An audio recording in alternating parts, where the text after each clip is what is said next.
Basic देखा था, ठीक है ना। उसके बाद कवर किया था हमने वन डाइस, देन उसके बाद टू डाइस, ठीक है ना। टू डाइस कवर कर चुके हैं। अब इससे बात आगे बात कर रहे थे हम जो है मोर देन टू डाइस। जब आपके पास दो से ज्यादा पासे होंगे तब क्वेश्चन के साथ कैसे डील करना है वो देखते हैं।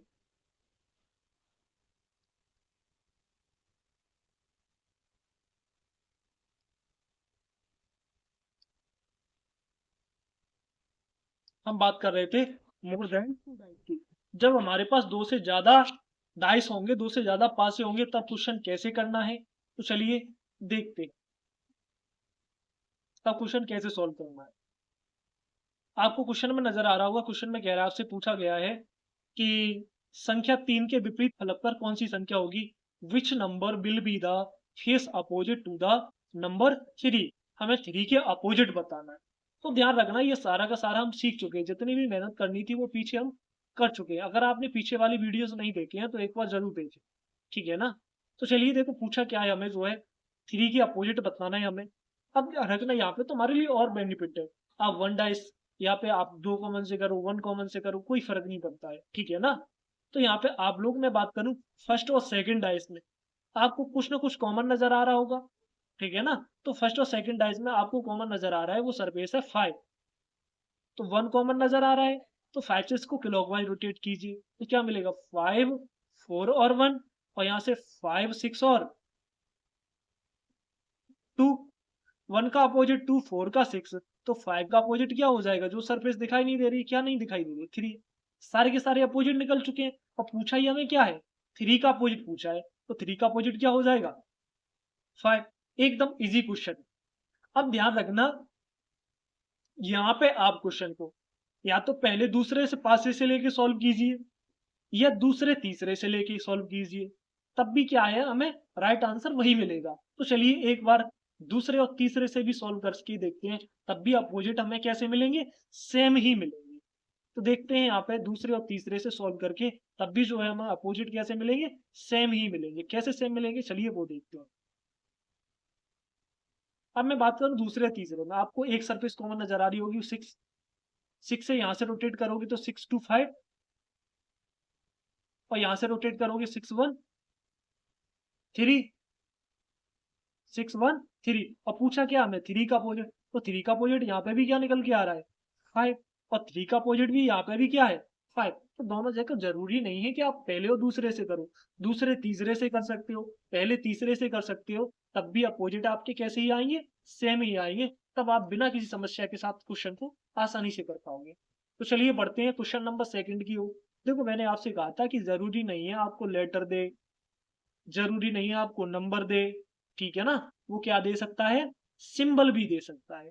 तब भी आप क्वेश्चन को आसानी से कर पाओगे जब आपका कॉन्सेप्ट होगा क्लियर। तब तब आप देख पा रहे होंगे आपको 4 पास ही नजर आ रहे हैं, मोर देन टू डाइस, दो से ज्यादा पास ही है, ठीक है ना।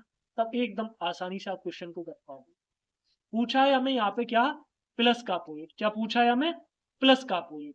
तो यहाँ पे आप लोग देख पा रहे होंगे फर्स्ट और सेकंड डाइस में आपको कुछ ना कुछ कॉमन नजर आ रहा होगा।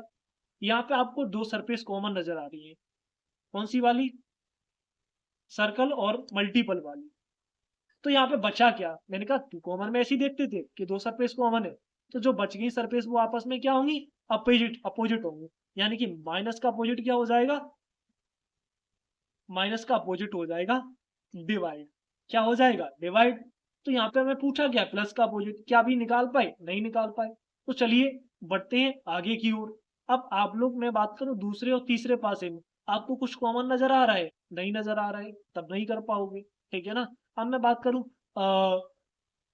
तीसरे और चौथे की, यहाँ पे आपको कुछ कॉमन नजर आ रहा है, आपको नजर आ रही होंगी दो सरफेस कॉमन। वो क्या नजर आ रही है, दो सरफेस कॉमन नजर आ रही है आपको। कौन कौन सी सरफेस है, एक तो डिवाइड और एक प्लस, डिवाइड और प्लस। तो जो सरफेस बच गई वो आपस में अपोजिट होगी, यानी कि मैं कहूँ ट्रायंगल का अपोजिट क्या हो जाएगा, सर्कल, है या ना। एकदम आसानी से कर पाओगे। भाई माइनस का अपोजिट आ गया डिवाइड, और ट्रायंगल का सर्कल। बच गई हमारे पास कौन कौन सी सरफेस, भाई टोटल 6 ही सरफेस होती है, चार आ गई है, बची हुई है दो। कौन कौन सी सरफेस बची हुई है, यहाँ पे बचा हुआ है, आपको नजर आ रहा होगा, एक तो मल्टीपल और प्लस। तो ये आपस में क्या हो जाएंगे, अपोजिट। पूछा में क्या है, प्लस का अपोजिट, तो प्लस का अपोजिट क्या हो जाएगा, मल्टीप्लाई। तो एकदम आसानी से जवाब दे पाओगे बिना किसी समस्या के। तो इस प्रकार कौन सा राइट आंसर हो जाएगा, ए ऑप्शन। तो चलिए बढ़ते हैं आगे की ओर, क्वेश्चन नंबर 3 की ओर। अब देखो जरूरी नहीं है कि मैंने कहा आपको कुछ भी दे सकता है, सिंबल, नंबर, ठीक है ना, डॉट, कोई फर्क नहीं पड़ता अगर कॉन्सेप्ट क्लियर होगा तो। यहाँ पे पूछा है आप लोगों से, जब निचले फलक पर 6 बिंदुएं होंगी तो ऊपरी फलक पर कितनी बिंदुएं होंगी। कह रहा है कि अगर बॉटम सरफेस पर अगर 6 डॉट है तो मैं ऊपरी फलक पर, बॉटम का अपोजिट टॉप होता है, निचले फलक का ऊपर क्या होता है, अपोजिट क्या होता है, ऊपरी फलक होता है। तो हमें 6 का अपोजिट बताना है, ठीक है ना, एकदम डाउट में नहीं जाना है, 6 का अपोजिट बताना है। तो एकदम आसानी से बता सकते हो बिना किसी समस्या के। अब यहाँ पे फर्स्ट और सेकंड डाइस में आप देख पा रहे होंगे कुछ ना कुछ आपको कॉमन नजर आ रहा होगा। यहाँ पे आपको नजर आ रही है ये वाली सरफेस पे, यहाँ पे आपको एक डॉट कॉमन नजर आ रहा है। तो मैं को इस एक डॉट से आप इसको रोटेट करोगे क्लॉकवाइज, तो एक के बाद तीन, तीन के बाद छह, एक के बाद तीन और तीन के बाद छह, और यहाँ से एक के बाद चार और चार के बाद दो, तो छह का अपोजिट दो, तीन का चार, एक का अपोजिट क्या हो जाएगा, तो दिखाई नहीं दे रहा है वो क्या है, पांच। पूछा में क्या है, निचले फलक पर 6 बिंदु हो। अब यहाँ पे देखो डाउट में कैसे नहीं पड़ोगे आप लोग, यहाँ पे 6 ऊपर दे रहा है तो कोई बात ही नहीं है, इसको घुमा के रख दोगे नीचे आ जाएगा, 6 का अपोजिट ही बताना है। तो 6 का अपोजिट क्या हो जाएगा, 2 हो जाएगा। तो क्या हो जाएगा, 2 हो जाएगा। तो इसका राइट आंसर क्या होगा, सी ऑप्शन। तो चलिए बढ़ते हैं क्वेश्चन नंबर नेक्स्ट की ओर। यहाँ पे आपको चार पासे नजर आ रहे होंगे। प्रश्न में पूछा क्या है, निम्नलिखित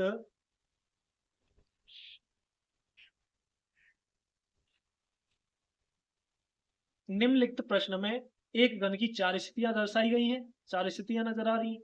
दिए गए घनों में हरे रंग के सामने कौन सा रंग होगा, ठीक है ना, हमें क्या बताना है, ग्रीन के अपोजिट बताना है। किसके अपोजिट बताना है, ग्रीन कलर के अपोजिट। तो इस क्वेश्चन को भी एकदम आसानी से कर पाओगे आप बिना किसी समस्या के। तब आपको फर्स्ट और सेकंड डाइस में आपको कुछ ना कुछ कॉमन नजर आ रहा होगा।